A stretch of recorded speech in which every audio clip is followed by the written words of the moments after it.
Cayuqueo, una mujer mapuche de Chile del territorio de la Araucanía.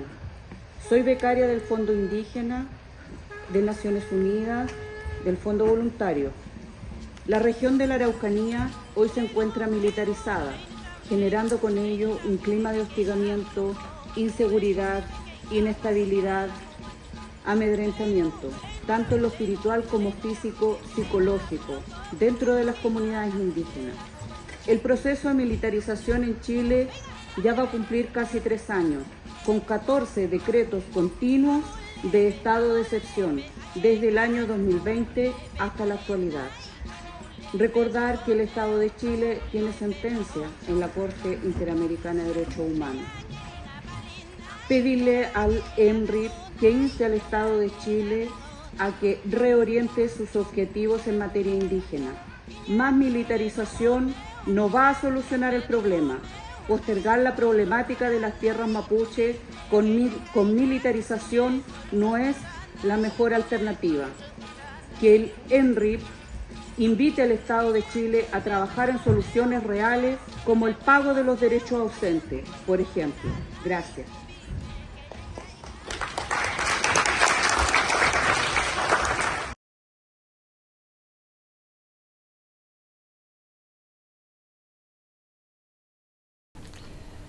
Hola, muy buenas tardes. Nos encontramos hoy en las Naciones Unidas por el Clarín de Chile, acá en Ginebra, junto a Glenda Cayuqueo, que viene del LOF Huapitologüe, de la comuna de Carahue, en la región de la Araucanía. Buenos días, Glenda. Buenos días, Elena. ¿Cómo le va? Bien, gracias por estar acá con nosotros. Gracias a ti por la invitación. Gracias. Glenda, te encuentras hoy en Naciones Unidas durante este foro dedicado a los pueblos indígenas de todo el mundo y estás acá para poder hablar y explicar la situación actual de la región de la Araucanía ante las Naciones Unidas.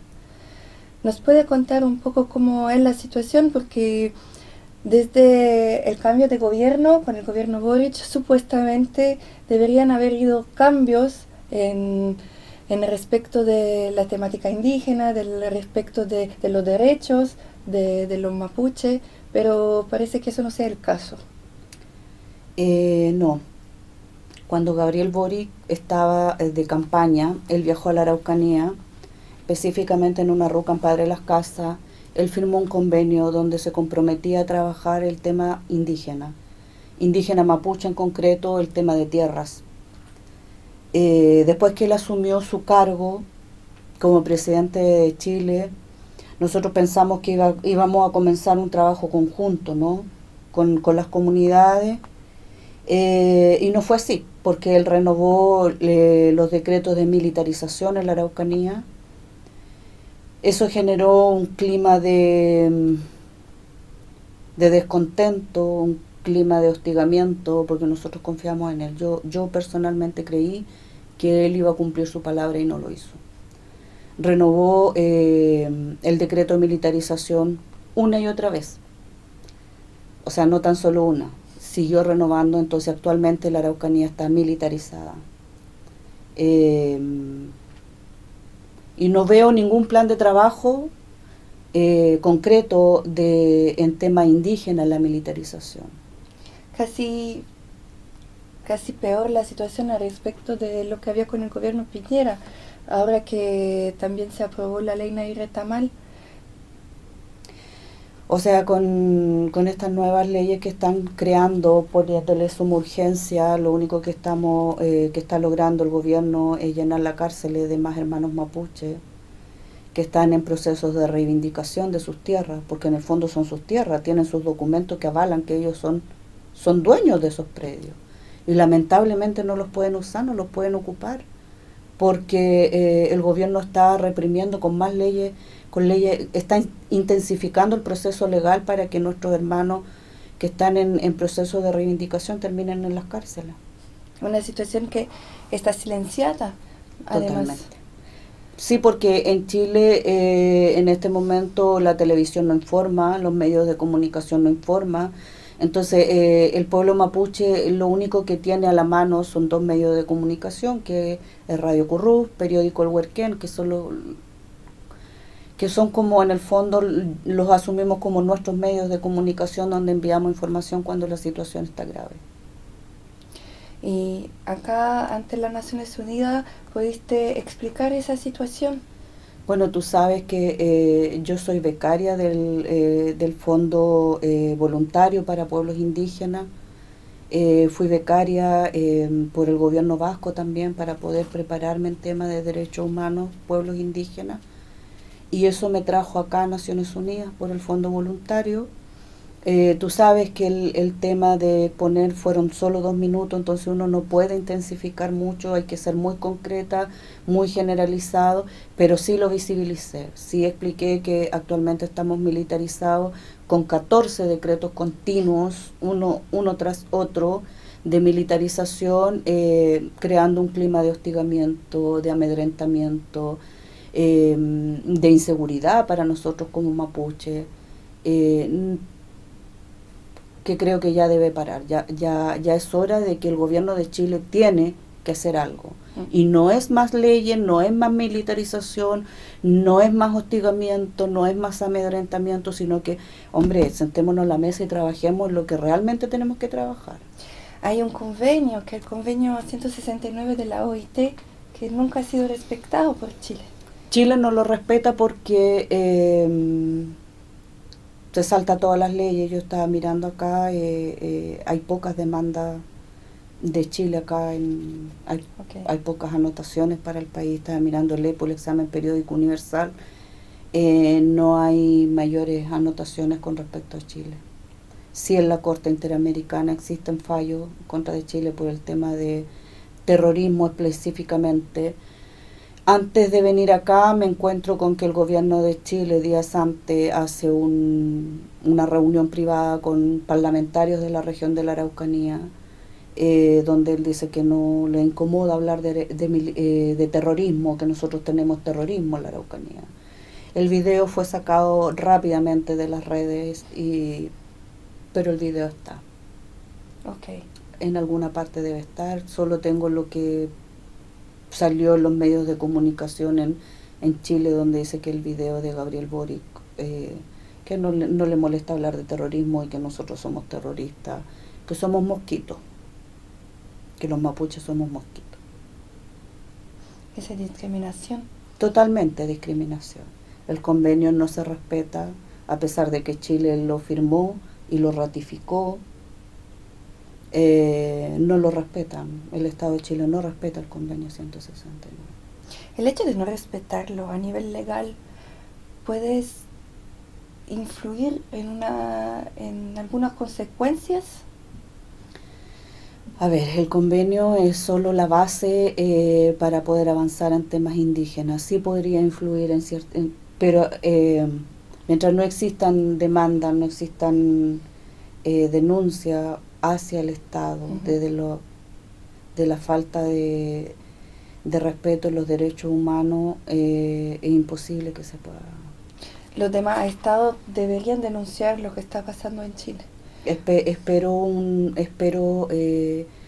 poco de solidaridad del resto de los estados para con el pueblo mapuche, porque en nuestro país no lo tenemos. No, y también en términos de derechos humanos y de terrorismo. Yo pienso que sí se puede hablar de terrorismo, pero tal vez de terrorismo de Estado.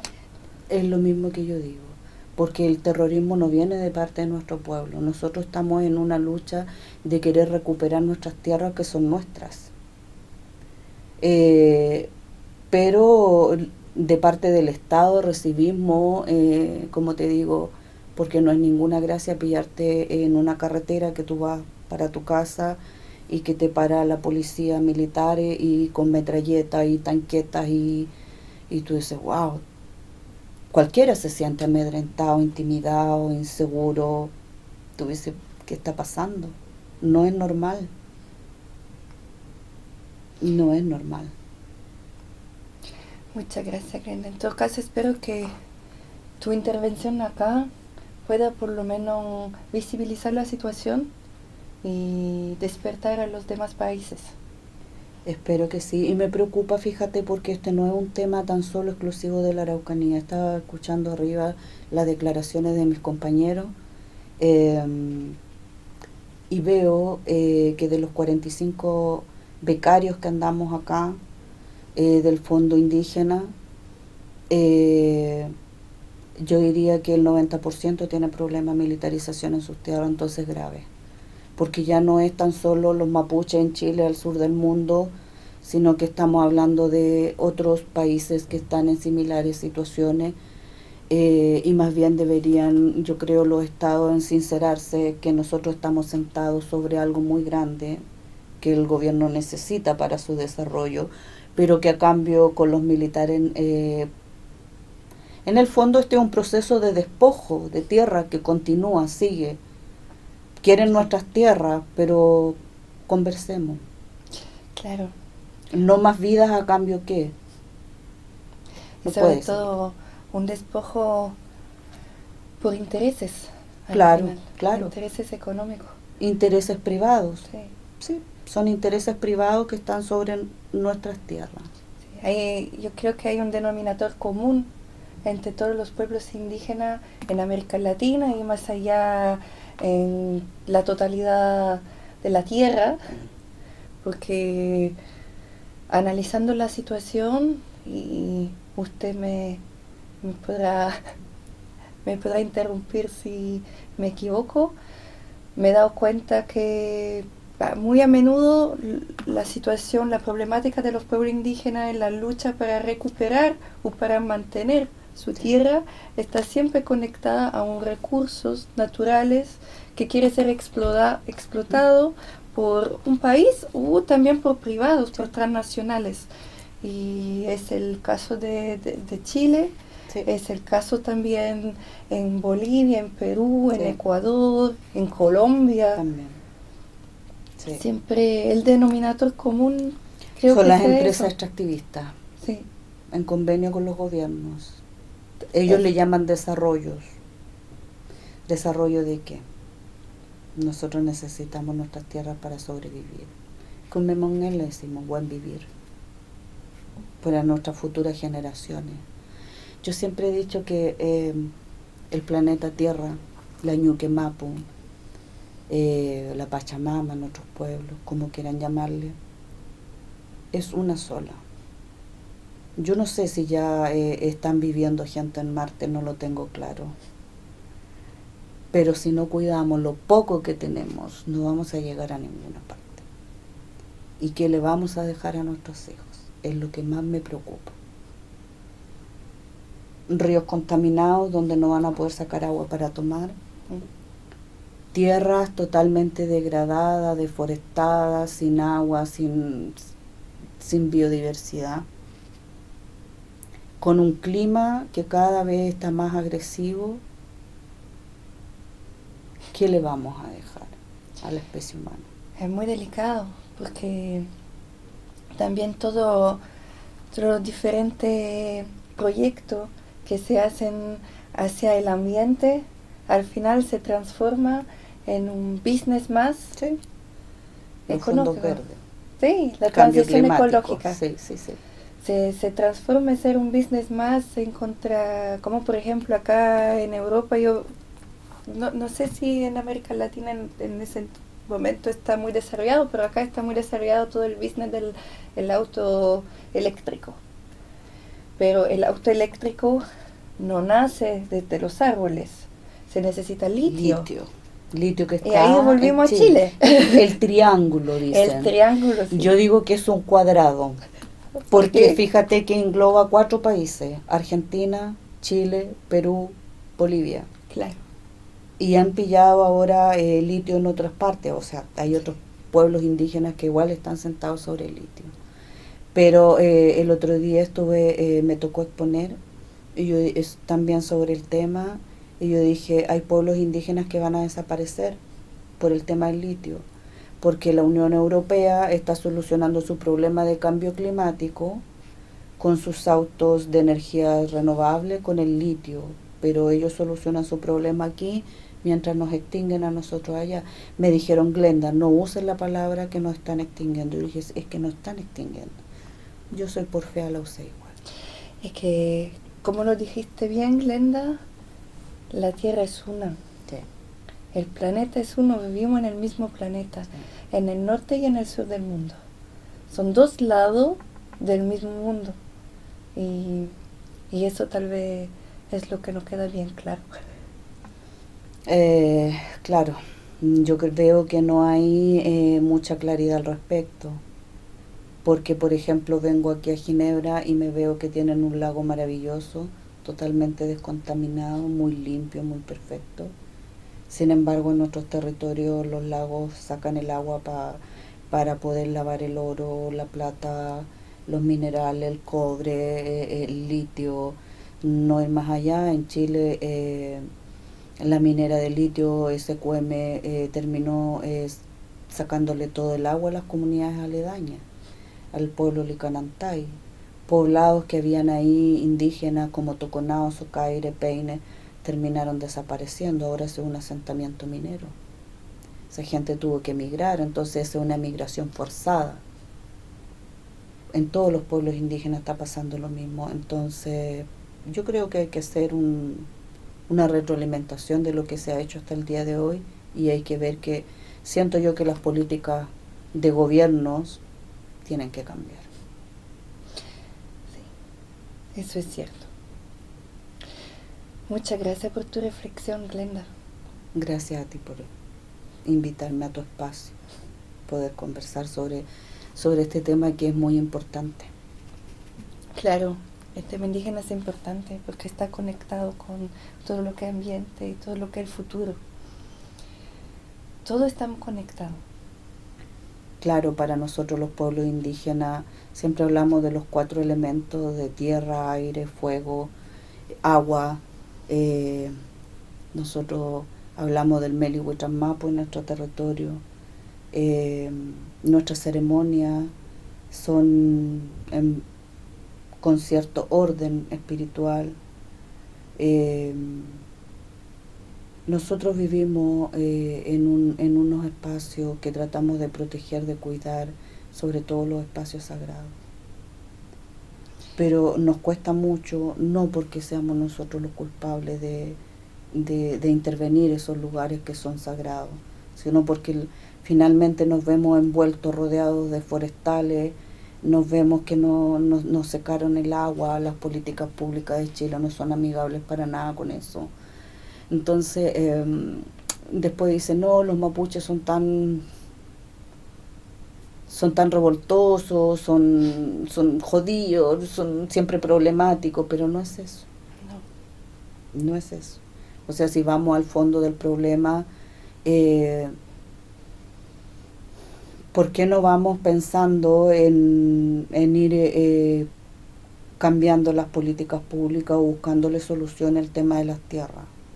Yo creo que el gobierno de Gabriel Boric debería pensar en por lo menos empezar a trabajar el problema de tierra desde los derechos ausentes en adelante, que los derechos ausentes fueron ocasionados, esa pérdida de tierra se ocasionó en el gobierno de gobierno militar de Augusto Pinochet, cuando él expropió tierras indígenas y se las pasó a las forestales. Entonces, o sea, vamos viendo cómo vamos solucionando ese problema, y esas son deudas que el gobierno de Chile, que el Estado de Chile reconoció y las tiene reconocidas y hasta el día de hoy no las paga. Y tú te acercas a la institución de gobierno de CONADI a pedir explicaciones, ¿qué pasa con esto? ¿Cuándo van a pagar esto? No hay esperanza, no pasa nada. Entonces, y eso genera más descontento, porque esa situación pasó, fíjate, 40 años atrás y un poco más, y hoy te pillas con generaciones y otras generaciones que terminaron revisando papeles, que se criaron en un sitio de 10x10, teniendo 10, 20, 30, 40 y más hectáreas, que ahora están en manos de las forestales. Entonces se dice, ¡ay, los mapuches son terroristas! Pero ¿qué ha hecho el Estado de Chile para solucionar ese problema? Entonces finalmente genera, dice, bueno, si yo tengo los papeles de mi predio, que era de mi abuelo, y yo aquí tengo el comprobante, yo me voy y me instalo y me hago mi casa, porque es mi terreno. Y empieza la represión, porque mucha gente no entiende qué es lo que pasa en el territorio mapuche. No. No, si yo tengo los documentos de mi predio, yo digo, bueno, si es de mi papá, o sea, ¿cuál es el problema? Y yo aquí vivo en un sitio de 10x10 y no puedo hacer nada. No, mejor me voy a mis 10 hectáreas y siembro, cosecho, crío animales y genero una economía para mi familia. Pero ahora no se puede hacer. Y menos con la ley que el gobierno le puso suma urgencia. Porque voy a terminar presa tratando de recuperar lo que es mío. Muchas gracias por esa explicación. Gracias a ti. Por el Clarín de Chile, desde Ginebra, Elena Rusca.